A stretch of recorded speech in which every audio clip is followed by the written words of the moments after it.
Hi everybody, my name is Doug Ham and I'm the Dean of the Business and Technology and Hospitality Division here at Lakeshore Technical College. And welcome to our Culinary Arts Lab, brand new this year and a brand new great relationship with St. Nicholas Hospital Foundation, bringing you this glamorous 5-star meal as part of the St. Nick's Gala on the Go. Our chef instructor, Amanda Weber, is going to be taking us through the steps on how to put your meals together. And we are joined by Culinary Delights, Leslie and Justin Selly. And by the way, he's the CEO of the hospital, so we're expecting big things from our leader, our Chief Executive Officer. So I'm going to turn it over to Chef Amanda, and she's going to walk us through the steps on how to take that box into a gourmet meal on your table. All right. Good afternoon, evening, or morning, whenever you happen to be making your meal. Like Doug said, my name is Chef Amanda Weber. I'm one of the full-time instructors here at LTC. And today we're going to be making everything, almost everything in your box. We're going to be starting off with the amuse-bouche, which is a savory fontina cheese mousse on a toasted crostini. Then we're going to be working on the tenderloin, which is a tenderloin roast for two with a cranberry orange sauce, as well as the spetzel and the braised red cabbage. And then we're going to go right into the salmon. So it is a salmon en papillote, which is a French term for cooked in paper. And that is with a mustard dill sauce.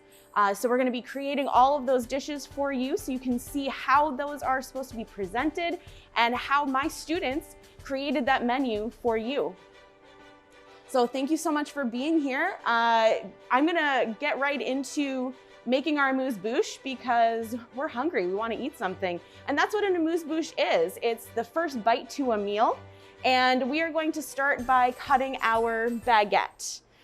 So our baguettes here, we make them in our deck oven, which is in our bake lab. Have you either of you dabbled in bread making at all? Leslie has. Only a little bit though. Only a little bit. And what have you made? Let's see, what all have we made? We've made sourdough and regular white bread, nothing too crazy. So when you have a baguette, and you probably know this from making sourdough especially, you have a lot of these uneven holes. And so the reason we gave you a whole baguette today is because sometimes you're gonna have a crostini that turns out just like that. You can't really put cheese on that. So we're going to kind of get to a point where it's a little bit more of a closed, what we call a crumb on the inside of the baguette. Now I hear that Justin's an expert at French toast. Do you prefer going sourdough or just your plain white? Is it a Wonder Bread or is it a homemade? You know, even the French toast, I'm more of I make our cheesy eggs. Okay. Pretty much Leslie cooks everything else. So. Fantastic. We're gonna have fun tonight, that's for sure. When I start working with the knives, I'd like to mention St. Nick's has an amazing emergency department and also very good surgical services. So I think that's a needed plug when I'm holding these knives. And this might be a HIPAA violation, but you're all up to date on your tetanus shots and you're good that way. Yes. Fantastic, fantastic. So what we're doing here, I'm just gonna kind of clean up my area, and exactly what I tell my students is work smarter, not harder. Need a help? Oh, I was gonna take that. I got a holy landing bread. pad already, Fantastic. you know? Not my first rodeo, Doug. Yeah. So we're gonna take a brush, a pastry brush here with some olive oil. This is an additional step you don't need to do, but it really, what it does is it turns your crostini, which is just really toasted bread, it turns it into this, it has a chewiness to it rather than it being a hard cracker. And so we wanna kind of brush on both sides. So I'm actually going to, now that I showed you how to do it, I'm gonna step aside. They did wash their hands, I promise, I watched. So you're gonna do olive oil on one whole side, and then you're gonna flip them over and brush with olive oil on the other side. All right. So no prep work to the pan. You don't have to spray pan. You don't have to put down any foil. You can just go right at your baking sheet. Yes, right on the baking sheet is best, especially with crostini. You're not gonna have any stickage with bread. Same reason why your toast doesn't stick to your toaster. in the morning, right? So, Fantastic. yep, and just that little bit of olive oil, like I said, is gonna make a big difference. It's also gonna kind of boost up that flavor as well. So do you recommend a high quality like olive oil, or does it matter? Whatever you have in your kitchen, it doesn't even have to be olive oil. Extra virgin olive oil is gonna be the best flavor. You're not gonna get it to the point where you are, you know, gonna really taste a whole lot of it. Because you're just lightly oiling it. Yeah, you go ahead and flip and do the other side. I know how to paint, so. There you go. And that's exactly what it is.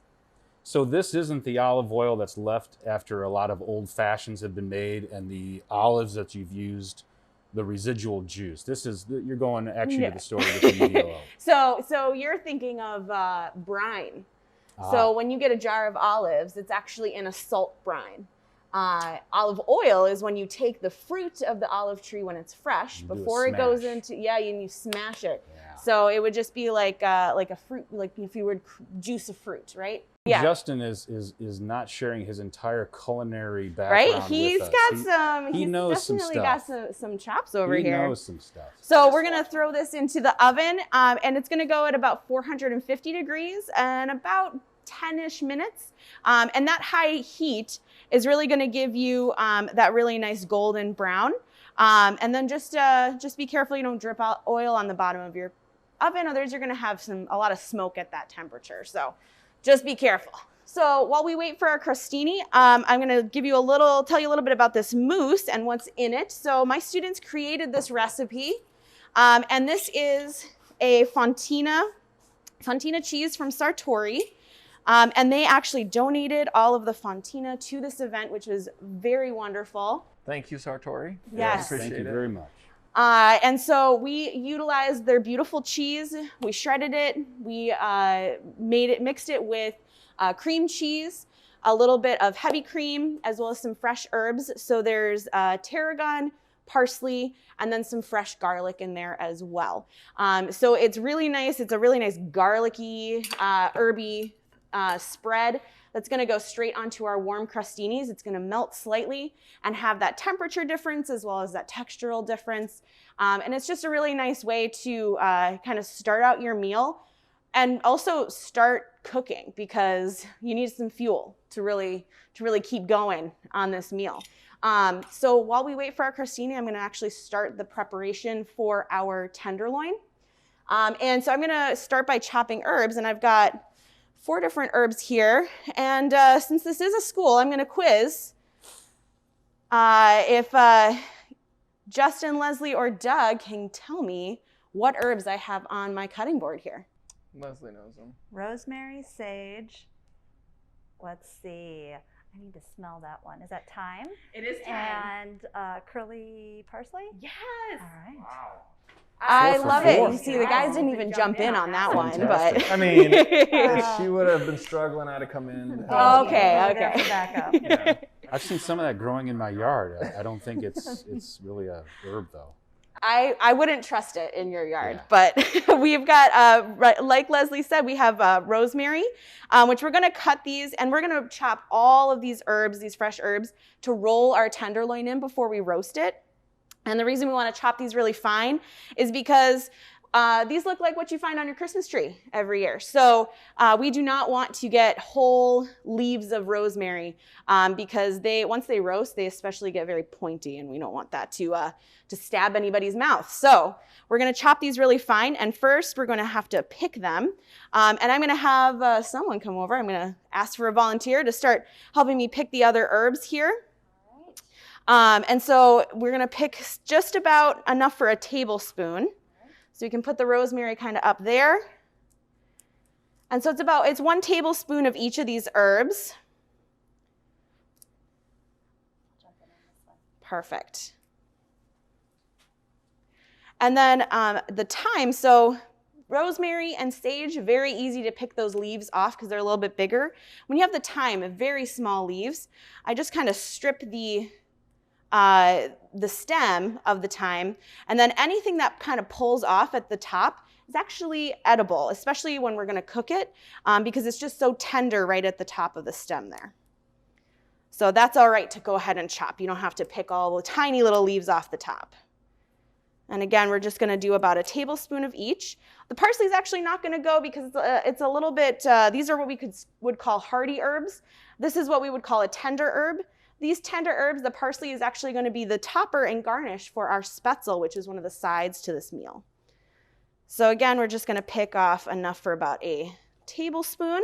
Even through the mask, you can smell how amazing it smells. Yes. The fresh herbs just set it off. It's just a different experience. There we go, perfect. And then the parsley, it's a little limp because it's been sitting out.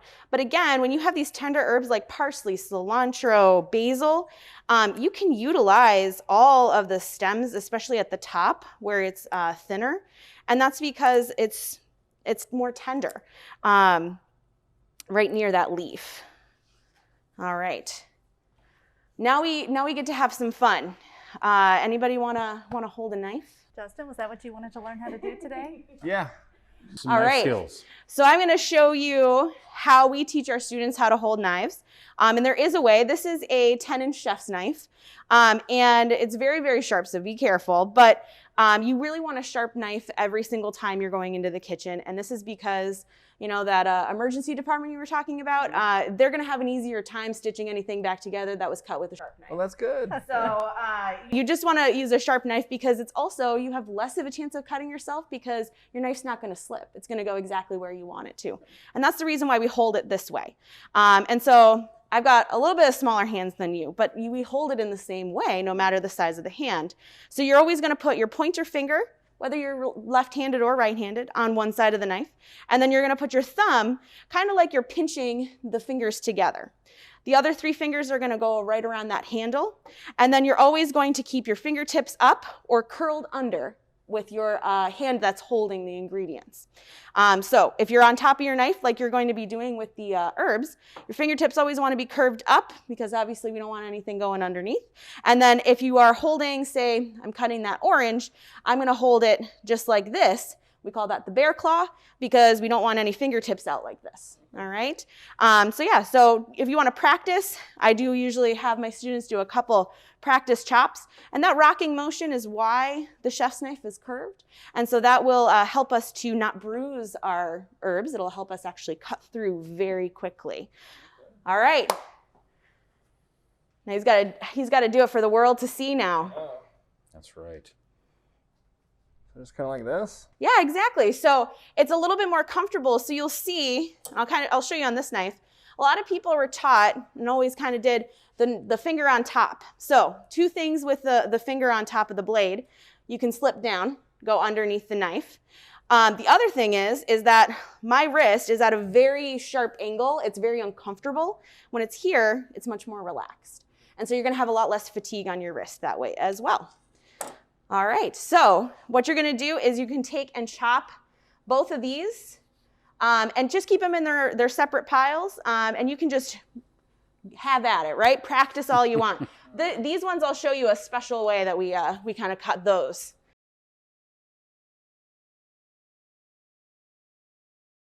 Yeah, that rocking motion. You also can take and do a slice as well, just kind of cutting through. But a sharp knife is always going to be best for fresh herbs because it's going to cut right through instead of bruising, which is kind of just like smacking it with a dull knife over and over. So when we want these finely minced so that they adhere to our tenderloin very easily.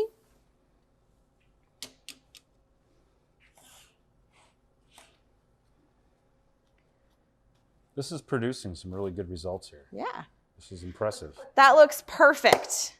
So then what we're going to do, right? Oh boy. You betcha. This is really why she wanted you to come tonight. I know. There you go. So we're just going to put that off to the side in a pile. And so we're going to do a comparison. Okay. Is that fair if I do the parsley? Well, you'll destroy me, but go ahead. So we kind of curl, because it's curly parsley, it kind of gets all over the place a little bit more than the thyme does, right? So we're going to kind of hold this and move our fingers back. Yeah, I'm glad I didn't have to do that. Plus, sometimes you have to take over because if I'm doing it, this would end up being a 2-hour video. Yeah. I feel like she had a little more finesse there. I've never been known for finesse. So we've got parsley right. that's going to go with our spetzel. And then we have our rosemary and our sage. So I'm going to ask Leslie to come in because she's. Goodness. There you go. And so we always want to kind of line up any of our leaves that have kind of this length to it, which is our rosemary and our sage, because we want to cut them crosswise, so across that length of the leaf itself. And then we'll kind of do exactly what Justin did and mince it really well. But getting it fine along the leaf is the goal for the first time you go around, and then you can really get at it and get it as fine as the time. Fingers up. Yep, fingers up. You always want to keep those fingertips pointed up. Well, it's harder than it looks. I'm not quite as pretty at this as you were. This is for bragging rights. We had to have a little competition. And Doug thinks he's going to get away with not having anything. But that's not going to happen. I think I'm the taster at the end of all this, isn't that? The bad part is both Leslie and I are very competitive, so I know. we'll We're going to end go up not- home and practice all night long chopping things here. Our amuse-bouche is ready. I'm just going to finish it. So when you have your cheese mousse, I suggest letting it sit out. I didn't let it sit out long enough, so it's a little bit stiff to spread. But you can set it out for up to an hour, hour and a half before you're going to spread it on your crostini. And then I'm just going to take a little bit of that parsley.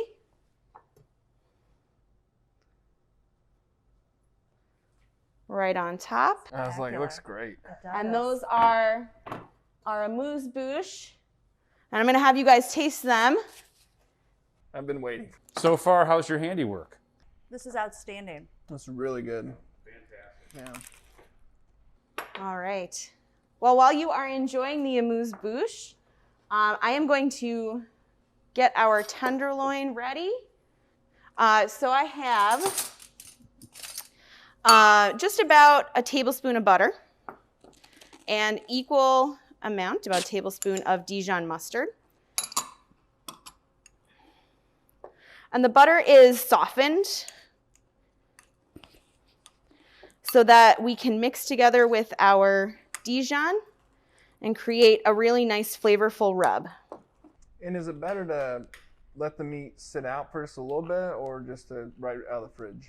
So if we were going to go to sear this in a pan, you are absolutely correct. You would want to have that sit out for a little while, get to room temperature, and that just helps with that searing process.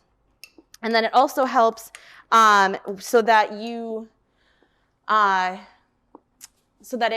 the proteins are a little bit more relaxed. So it helps in several ways. However, we're doing a process called an oven sear, which means that you don't have to use 2 pans. So your oven sear is just cooking your meat at a high enough temperature that it gets browned on the outside while it is cooking evenly on the inside. And you can turn it down if you'd like to do a slower roast, but the reason we're doing a tenderloin is because it stays tender no matter what. So whatever your preferential temperature that you like your meat, if it's rare or well or somewhere in between, you are going to come up with a really great product. So what I'm going to do is, first of all, so that my butter and mustard mixture adheres to the tenderloin, I'm going to pat it down with some paper towel. So, Chef, your students helped you prepare each one of these tenderloins. Obviously, they don't. We didn't buy them with the meat string on and whatnot. No, we did not. So my students, we cut, I think our count was 175 tenderloins into what you have here, which is between a 12 and 14 ounce roast. And then we tied each one of them.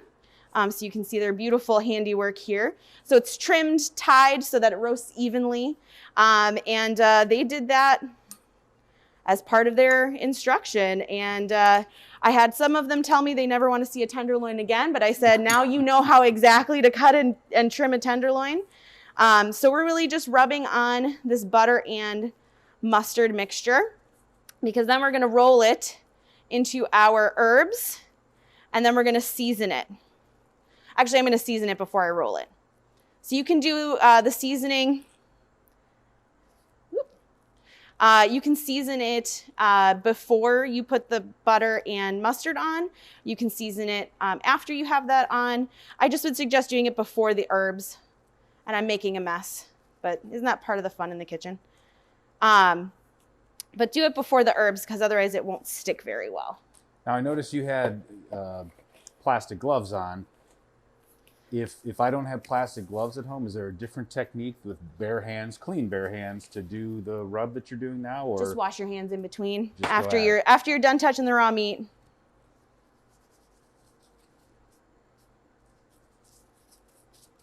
Salt, a little ground pepper, and then into our beautiful fresh herbs. Man, those are just cut so well. They are. They're just gorgeous. And then this is going to go onto either a sheet pan, cookie tray, a 13 by 9 inch pan if that's what you have. Something that has sides though. So you don't want something that's completely flat, because otherwise then you're going to have a lot of the tenderloin juices running into your oven. And that's going to create, like I said, a lot of smoke. You don't want to have that. So I will show you our finished product in a little bit and show you kind of how to take that temperature of a finished tenderloin. But our next job is going to be getting our cranberry sauce ready. So this roast, depending on your temperature that you want to achieve, it'll roast anywhere from 20 minutes to 45 minutes. So it also, I would highly recommend having this guy. This is a electric thermometer. And so it's a digital, so that it does an instant read. And you would stick this into the center of your roast so that you can tell the temperature right away. Because with a tenderloin, because it is so tender, the touch test doesn't work as well, especially when you have a bigger roast like this. As far as the pan you're going to put that in, is it better to go with like a glass Pyrex or something metallic? Does that matter at all? Or? Metallic is going to get you a better sear, especially on the bottom of the pan, because you're not rotating this really during the cooking process. It's going to get a better color. So I would recommend metal. I'll show you what I have for it. Be right back. So this is what I used. So again, it's metal and it has a rim and an edge to it so that none of my juices, just in case they're not falling all over the place. So while that roasts, since you're not quite as prepared as I am in your own home, you're going to go into making your cranberry sauce. And if you have had cranberry sauce for your Thanksgiving already, this is a little bit of a different twist on it. It is still a very classic sauce. And so we've got our cranberries here, sugar, we're gonna use a little bit of water, and then I'm going to call on our culinary assistants to help me zest and then juice an orange. So we've got this microplane is what this is called. At home you might call it a zester, which both are correct. And what we're gonna do, I already washed this orange, and we're going to zest it right into this little dish here. And what that's gonna do, we're gonna take the outer skin, which is actually called the zest, off of the orange. And what you don't want to do is get that pith there. The pith is the white part of the citrus. And so you just want to get that surface part that actually has the color to it. And the reason is because that's where all of the oils are. So I'm going to have a volunteer jump in. Don't worry, Doug, I didn't forget about you. Your time is coming. Here I am. So what we're going to do, I'm going to end your misery here. All right. But so we're going to turn this over, and you see all that wonderful goodness good, underneath. We are going to just scrape that right off. And so it doesn't go unused. And really don't need a ton of the zest. So it's really just zesting half of it. And then what we're going to do, and I'm going to show you a trick for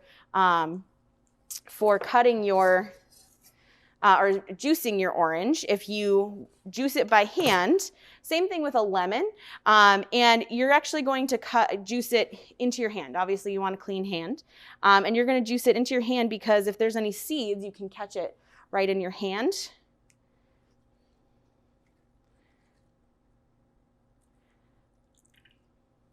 And this one looks beautiful, no seeds in there. And if you don't want to do that, thank you, Doug, you can juice it right into, this is called a sieve. It's a fine mesh strainer. You can catch any seeds. This is really good for lemons when they have the little teeny tiny guys.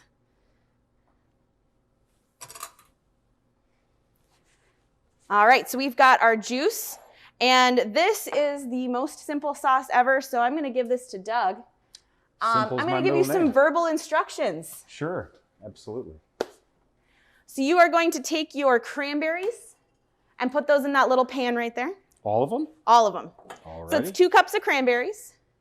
You're going to take your sugar. And that's about 1/4 cup of sugar. Dump it all? Dump it in. Fantastic. And then your water. I'm going to go Which with again, all that 1/4 too. cup of water. And our orange juice. So the zest will go in. We don't want our zest to go in quite yet. That's going to go in right after we're going to bring this to a boil. We're going to reduce that temperature down to a simmer. And when we reduce the temperature is when we're going to add the zest. The reason is because if we bring the zest all the way to a boil, it will actually get kind of bitter because a lot of those oils will start to kind of cook down and that sweetness won't be there. So what we're looking for on our sauce is for our cranberries to start bursting. And so that is when you know they are cooking and they are nice and tender on the inside. They're going to start kind of popping open. And what that's going to do is release the pectin that's in their skin. Do they pop to a point you need to have something covering it that you're going to get shot with juices? They shouldn't, because before they start bursting, we're turning that temperature down. So they'll just start slowly bursting open, and it'll be it's a little bit more of a fizzle than a bang, basically. All right, so while that is going, I have our tenderloin. And like I said, this is the magic of TV, but what's going to be happening for those of you at home is our tenderloin is going to be roasting while your cranberry sauce is finishing. You've got your cabbage that's going to be finishing, and you're going to start your spätzle as well. So we're going to do our spätzle in a minute along with our cabbage. And so those of you who have the salmon box, stay with us. We are getting to the sides and then also the salmon as well.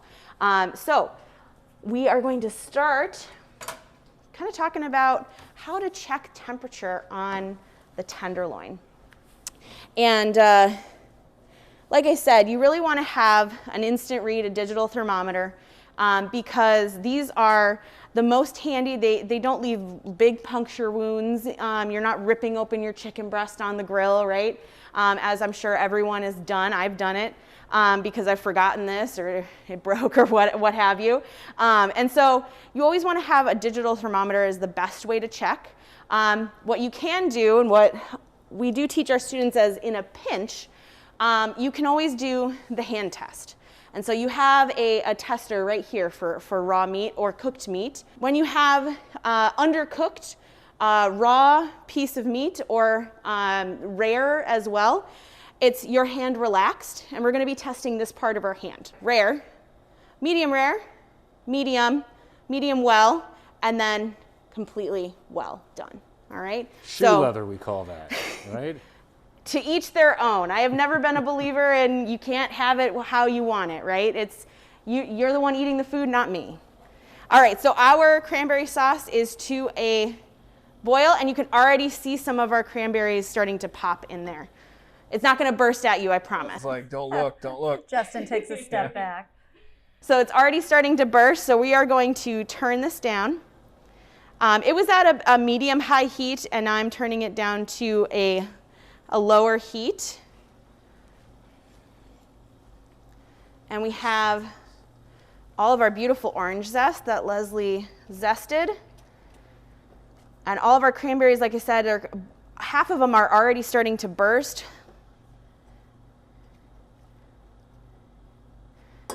And so you just kind of want to keep, I like to keep a spatula, or you can keep a wooden spoon, whatever you have, nearby. This is a high heat spatula, so I can keep it right in the pot. But if you just keep it nearby to just give it a cursory little stir. The one thing you don't want to do with this is walk away when it's on a high heat and forget about it, because it can quickly burn and turn into a very burnt caramel on the bottom with that sugar in there. All right. So what we're going to do is take our tenderloin that's been resting. We're going to check to see what the temperature is. I was doing a couple other things. It kind of got away from me, so we're going to see. I'm going to wash my hands really quick, and then we're going to plate up some of our beautiful sides and the tenderloin and cranberry sauce. So because we don't like to eat string, I mean, unless that's your thing, you go for it, but we want to cut off all of the string that we use to tie up the roast. That is an awfully sharp knife you have there, Chef, isn't it? It is a very sharp knife. My students would be very disappointed in me if it wasn't sharp.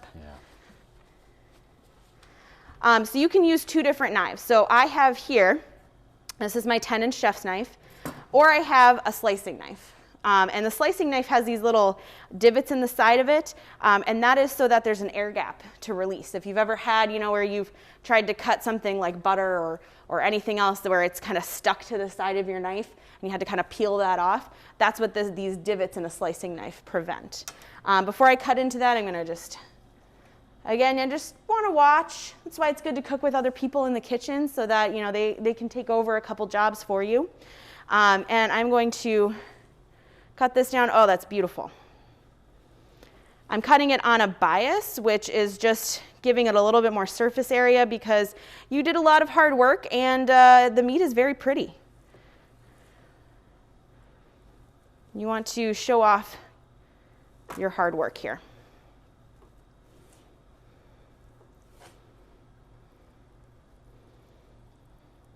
And this is what we call shingling. So what does tying the meat do? It really keeps it so that you are, call that a chef snack. Schnibble in our house. Yes. Also Scooby snack, that's another one. We've got 3 little boys that get that one. So it keeps it, because you have a tenderloin, it's got different thicknesses to it, especially when you get to that tail end of a tenderloin. And so what tying the roast does is keep it all as one even circumference, so that it cooks a lot more even. You don't have one part that's overcooked, another part that's undercooked. So this is already starting to thicken up. It's going to take just a couple more minutes. This should, in your own kitchen, take about 15 to 20 minutes to do. Like I said, we accelerated our tenderloin because we have, again, that magic of TV. So we're going to start our spätzle. Spätzle is very easy. It's already been done for you. All you need is the butter that's included, the parsley that we chopped earlier, and the spätzle that my students made. So spätzle is a German egg dumpling, and they're very, very tiny and small, and they're kind of like the German version of pasta.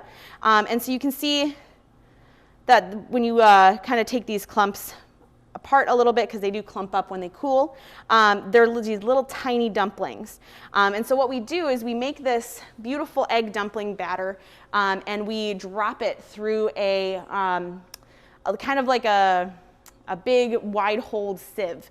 And so we take that and we drop it into boiling water, and then wait till it comes and floats to the top, and then we will skim it off the top and we cool it that down, and then we portioned it out for you.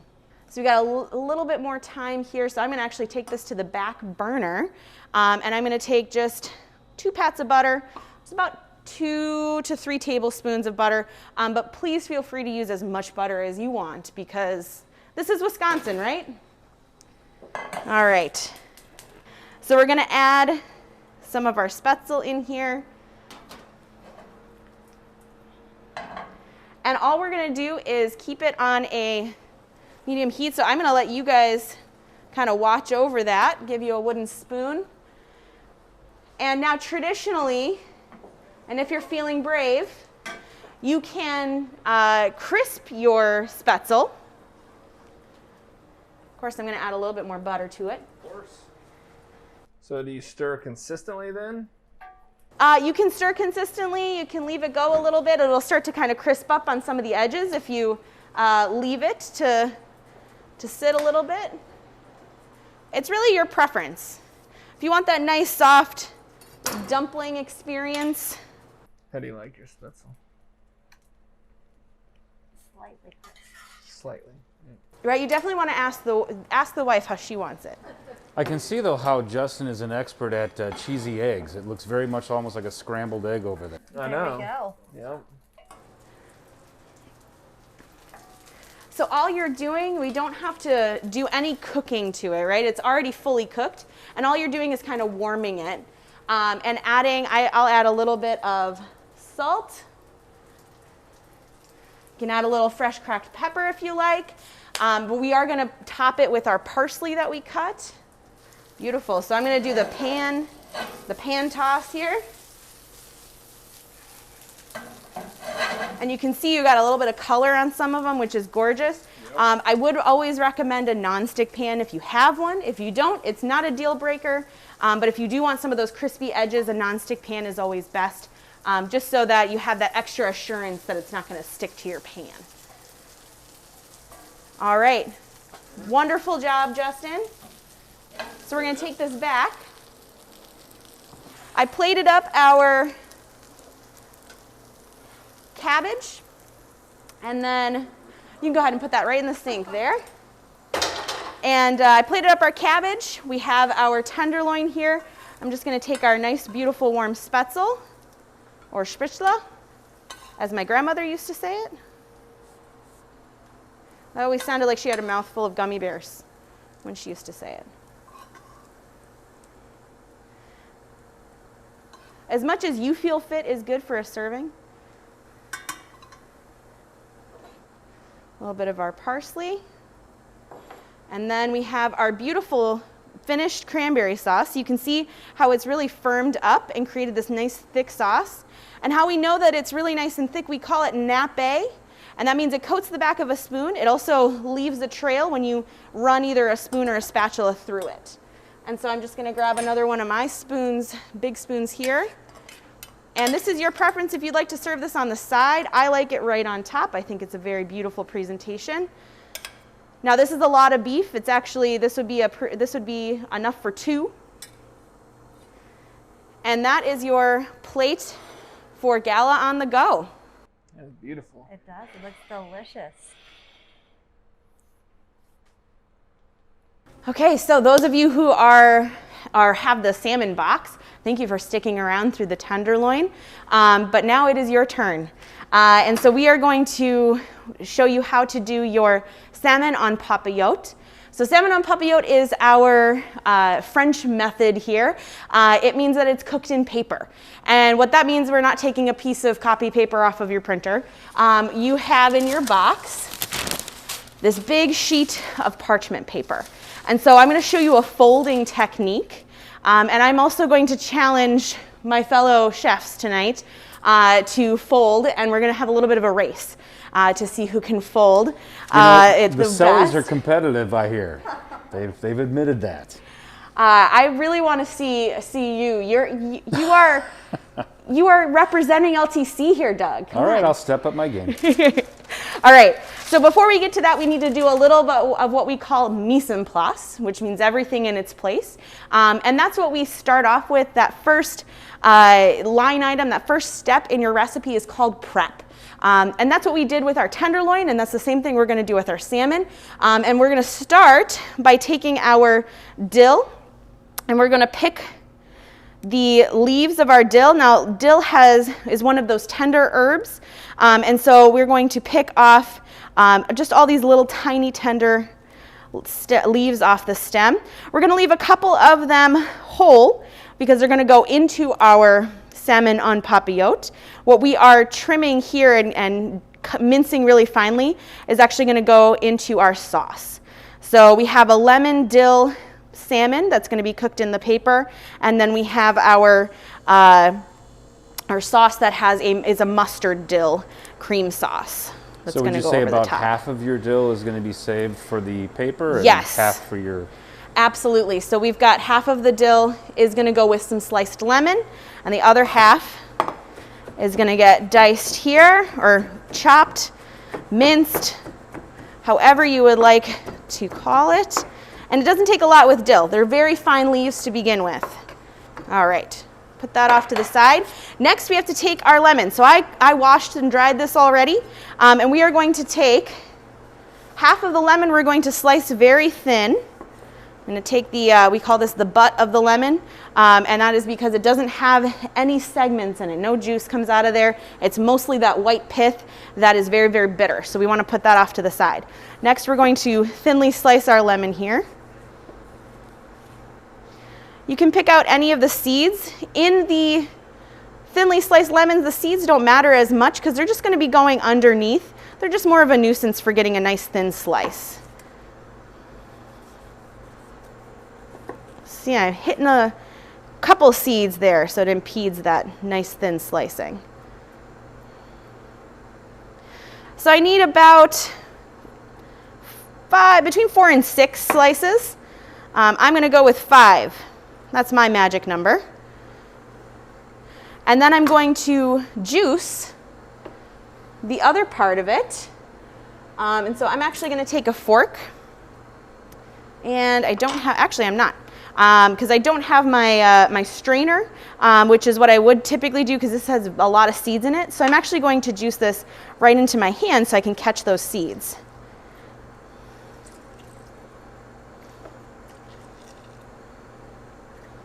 So all those seeds are right into my hand, not in my juice. The juice is going into my sauce. The slices, I said, are going into the packet we're going to cook our salmon in. Put my lemon slices over there, and I'm actually going to get rid of my cutting board right now because I'm going to show you how to fold your salmon. So you want to take your piece of parchment, and we have this beautiful salmon here. This is an Atlantic salmon, and what that means is that it grew up and lived in the Atlantic Ocean. So it's a cold water salmon. This was caught off the coast of Canada, up near Nova Scotia. And what I need is a little bit of salt and a little bit of pepper. So is there a flavor difference between like an Alaskan salmon and salmon? So Atlantic and Pacific, the difference is the temperature of the water. So Pacific is a little bit warmer typically, and so what happens is the salmon has a different color and has a different protein structure. And that's really the biggest differences. The flavor differences doesn't vary as much. What you'll see off of in Pacific is more of like the sockeye, and then you'll see more of the king salmon in Atlantic. It also varies as well because we here in Wisconsin and Lake Michigan, we actually have salmon, and it's not usually king salmon. And I forget the type of salmon that is in coho? Lake Michigan. We do have some coho, yes, you are correct. But they do have fresh water, but salmon are what we call anadromous fish, and so that means that they live most of their life in salt water. Obviously not the ones that live here in Lake Michigan, but they live most of their life in salt water, but they go back and they swim upstream in fresh water to spawn. We've got our lemons here, and so what we're gonna do is we're going to first, getting ahead of myself, we're gonna first fold our parchment paper in half. All right, so we have the seam here. We'll open it back up. Now everybody take notes because I'm not going to explain it to you guys. You gotta do this on your own, right? All right, so we're going to then lay out our lemon slices. We're going to lay our dill on top of that, and then we're going to take our salmon and put that right on top. And what that's going to do is help to really perfume the salmon itself as it cooks inside of that paper. And really what it's doing while it's cooking is steaming, and we want it to be as flavorful as possible. You always want to wash your hands after touching raw meat. And then we're going to take 2 pats of butter, put that right over the top of the salmon fillets. And then we're going to fold it back on the crease that we already made and try to meet up our sides as much as possible. So kind of like when you're folding a sheet, a bed sheet, one of the top laying ones, not the fitted ones. This isn't going to be that difficult. But we're going to fold it on the crease that we've already created. And what this is going to do is help give us a guide and also help to keep it as airtight as possible. So now I'm going to turn it so that it is again kind of that long way facing away from me as it's folded in half. I'm going to start at one of the creased corners and I'm going to fold each corner in towards my salmon. So every time I fold, I'm making a nice firm crease and that point is pointed towards my salmon. And so what this is doing is I'm folding it over, and so I just keep pointing that corner in, making those nice firm creases. It's going to get a little wonky here. You can kind of see I'm not exactly perfect on my ends meeting up, and that's okay. What we're really looking for is that you have these nice firm creases to create kind of that airtight seal, as airtight as it can be, because this is going to trap that steam and it is going to keep, I'm going to wait on that one. It's going to keep all that steam inside and that's what's going to cook your salmon and really make it really nice and aromatic with the lemon and the dill. And so when you have that finished piece here, kind of have we call it the tail end, we are going to fold it in once and then fold it in one more time. So we're making 2 different folds. So if it does open up a little bit, then we are going to, we still have the kind of that extra assurance. And so there is your nice, beautiful packet. We're gonna put this on a baking sheet that has some sides on it. So we do wanna have a baking sheet that has sides, so in case we do get any leakage out of the packet, you're not gonna get that on the bottom of your oven. And this is gonna go into the oven at 400 degrees for approximately 12 to 20 minutes, depending on how your oven cooks, where it is in the oven. So if it's a little bit lower, it'll cook with that bottom heat a little bit faster. And really what you're looking for is for the salmon fillets to be firm, and it's going to look a little bit opaque on the outside, and it's not going to have that translucency that the salmon has.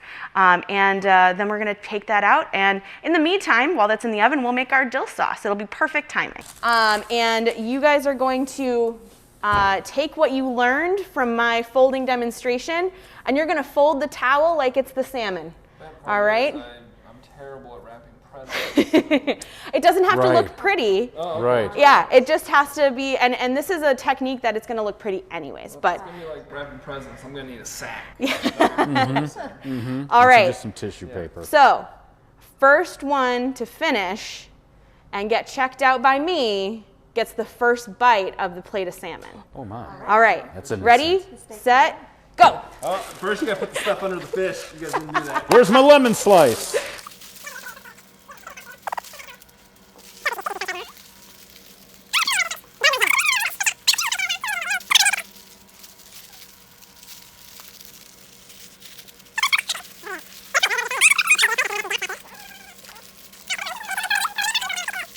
There you go. All right, Doug has finished. I'm going to check out his work. Oh man, okay, so some of the pitfalls you fell into, you didn't fold it first so that it was completely even. You folded it around. See, exactly what Justin said, right? You take it out and you fold it first. And so that's why you want to do that, so that it meets up, the ends meet up with each other. And so you don't have these little gaps in here. But overall, really great first try, absolutely. But I mean, look at the style on Leslie's folding. So Leslie finishing second in time, but I'm going to have to say that her folding job was superior to yours, Doug. So I'm going to give the win to Leslie. However, I would definitely say that listening points for Justin over here, right? Because he actually folded it first, and so that all of your sides meet up with one another to keep that air tight. So everybody won in their own ways. So I have poor listening habits and bad execution. Yeah, I won't tell anyone, Doug. It's okay. My wife is going to be watching this video, but that's okay. All right. Well, wonderful job. I hope you guys think that you are, Very yes, well done. thank you. Very well done. You are much better equipped to complete the en papillote. And so those of you at home, you can see that even if you are not professionally trained, you can absolutely do this. It may seem intimidating when I do it, but it is very simple, right? It's a very simple preparation. And it really just creates that encapsulation for the salmon to steam with all of the fresh herbs and the lemon itself. I'm going to go and check that salmon, and when we come back, we are going to start that sauce for the salmon. So our next step is to make our sauce for our salmon. So our sauce is a mustard and dill sauce. It also has lemon juice, a little bit of butter, and some white wine. If you would like to add it, you absolutely can. It's not included in our side of the box. If you got the white wine with your box, you can absolutely substitute the water in the recipe for that. But we're going to start with our shallot, and I'm going to show you how to cut a shallot and do a fine mince, which is the first step to this sauce. So a couple things about cutting. Really, this is a small onion. And so we've got our root side here. That's usually the side that has those little hairs coming out. Those are the roots of the onion. And then we have the top side. And the top side is what shoots through the dirt. And that's what you kind of see is if you let it go to seed or to flower, that's where that stalk comes from. And so what we're going to do is we're going to cut off the top side. And we're going to just very carefully cut just the hairy part of the root off. We want to keep that part intact, and I'll show you why in just a moment. So shallots are a little bit different because they tend to grow with multiples in the same skin. And so as we take off the papery skin, you can see there's 2 in here, which I'm going to separate. And I'm going to take the bigger one because it's easier to see as I demonstrate. However, you really only need about 2 tablespoons, and so the smaller one would be just fine for just making this sauce. So what I'm going to do, I have that root part still intact, okay? And I'm going to take my knife, remember with your proper holding of your knife, so your pointer finger onto one side of your knife with your thumb pressed up against it, like you're really pushing against each finger. And then, use the bear claw, tuck your fingertips in, and cut right down the root. I'm going to take this section, and what I'm going to do is also cut one more time. And then I'm going to take these little rows with the tip of my knife all the way down to the root. So they're all still connected, but I cut them in half. And so then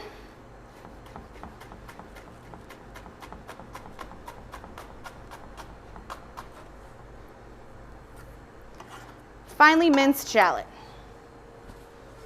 That's when you're supposed to applaud. Come on, guys. That's brilliant. I was just so amazed that you can't tell with my mask, but my jaw was open. And I was like, wow, mine would. Yeah, if I do that, that's a mess. That's going everywhere. So that was. Well, don't say that because everybody at home can do this, Doug.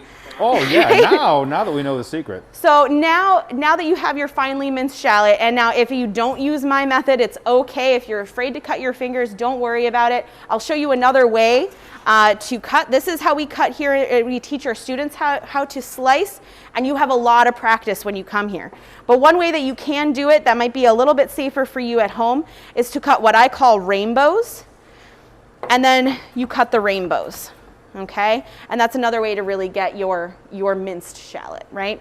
Especially if you're scared of holding a knife, or you're not experienced with holding one, and that's okay. Because the last thing we want is for you to have to make a trip to the emergency room. We don't want that.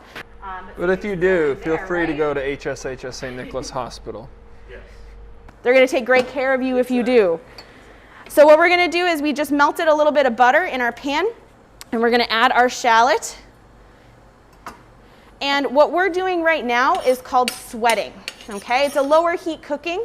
And you see the color of the shallot before it's cooked. It's got that purple tinge to it, and it's a little bit opaque. And what we're looking for is it to get more translucent. We don't want to see any color on this, so if you ever see at any point, you see it kind of starting to sizzle around the edges of your pan, turn your pan down, maybe add a little bit more fat, either oil or butter. Butter just makes it taste better. That's why I like to do it. But you can definitely, if you have at home, a little bit of olive oil. If you want to go a little bit more health conscious. You are adding heavy cream to this though, so I mean, go big or go home, really, right? So we have our onions or our shallots starting to get a little bit of sizzly. And what you want to do is just kind of move them around the pan. And that's just to keep the milk solids in the butter from really burning. And so you'll see it start to get a little bit foamy, and that just means that some of the water is evaporating out of the butter, and you're going to be left with milk solids and the fat. And so you can already see they're starting to turn. You're starting to lose some of that color on the shallot itself. And what you're going to want to have ready is your wine or water, your lemon juice, which has got a stray seed in there, and your mustard. I also have my heavy cream and my dill that we cut earlier. So in your recipe steps, it actually has you cutting your shallots and cubing up your butter right along with everything else, because that's really the prep and the mise en place. I didn't do it that way. I went outside of those parameters, but it's okay. If you miss a step, you can always go back to it. You're just a rebel. I am. I was being a rebel. Really, I just forgot. So, all right. So this is exactly what you're looking for. You've lost most of that purple color, and they're also starting to turn a little bit more translucent. So then what we're going to do is we're going to take our wine or our water, which is right here, and we're going to do what's called deglazing. And we're going to let that evaporate some of the, we're going to let that alcohol burn off. So again, you don't have to use your wine. The recipe's written for water. And we're going to add our lemon juice as well. Chef Amanda, if they use wine instead of water, would it be the same amount? Yes, it's equal parts. And so if you want to have just a little bit of that flavor of the wine, it's a little bit sweeter in the sauce. You can absolutely use that, but again, not necessary. We actually tested the recipe when we were creating it with my students. We tested it with water. We wanted to make sure it was still going to be good, and it was absolutely fantastic with just the water. And is there a certain type of wine that you recommend? I always recommend when you're cooking, if you're using a white wine, it should be a dry white wine. And if you are cooking with red wine, it should always be a dry red wine, typically something that is middle of the road with body. So you don't really want to cook with the Cabernet because it's seen a lot of oak, it's seen a lot of wood, and when it cooks down, you get a lot of that flavor, and it can tend to be a little bit bitter when it cooks down. All right, so what we want to see here, we're making a little bit of a reduction. We want this to reduce by half, which is almost there. I'm on about a medium-low heat. I'm going to add my mustard. This is about a tablespoon and a half of mustard. And I just want to mix that in as best I can. And I do have a whisk here, which is best for kind of dissolving that mustard into the rest of the sauce. And then next goes my heavy cream.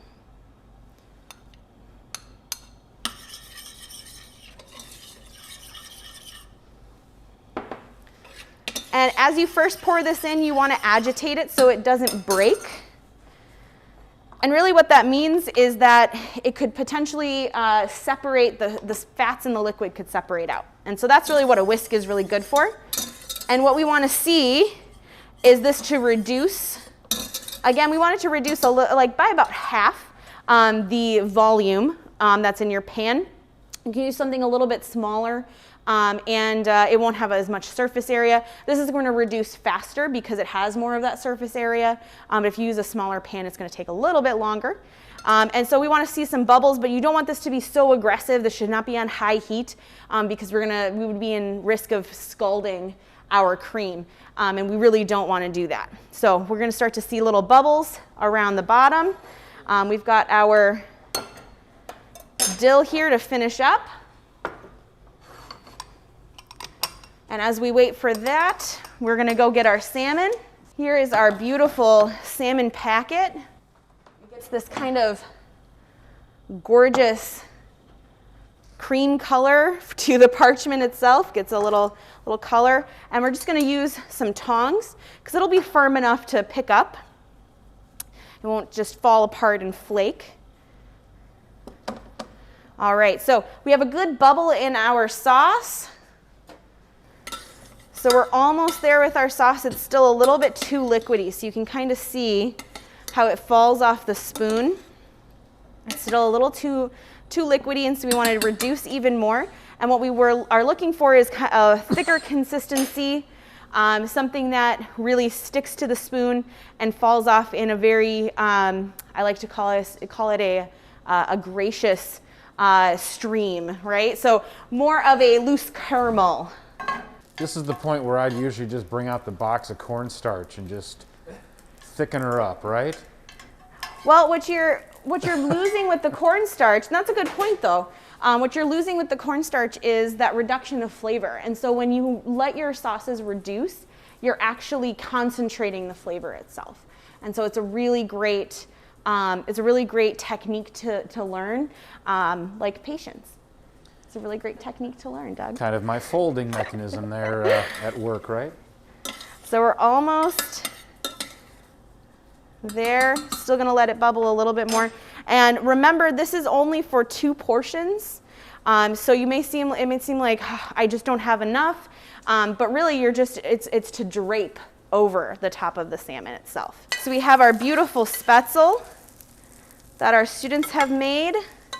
Got some crispy bits. You can definitely let it crisp up more if you would like. We're going to plate this. You have your cabbage that you've put together. So I tend to take our cabbage and I kind of drain it off the side of the pan here.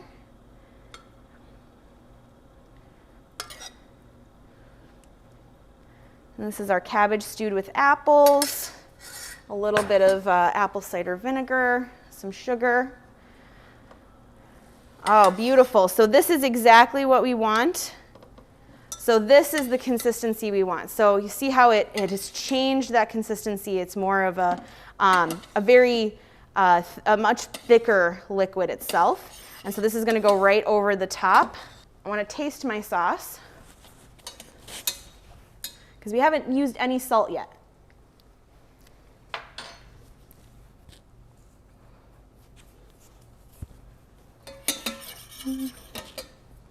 That's exactly what I want. Excuse me. All right, so our sauce is ready.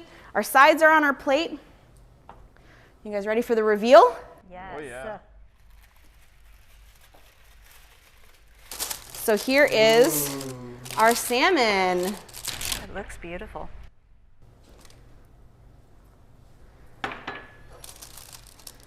All right, so we are going to take this and plate it. Our gorgeous salmon, and now the final touch is to add our dill to our sauce.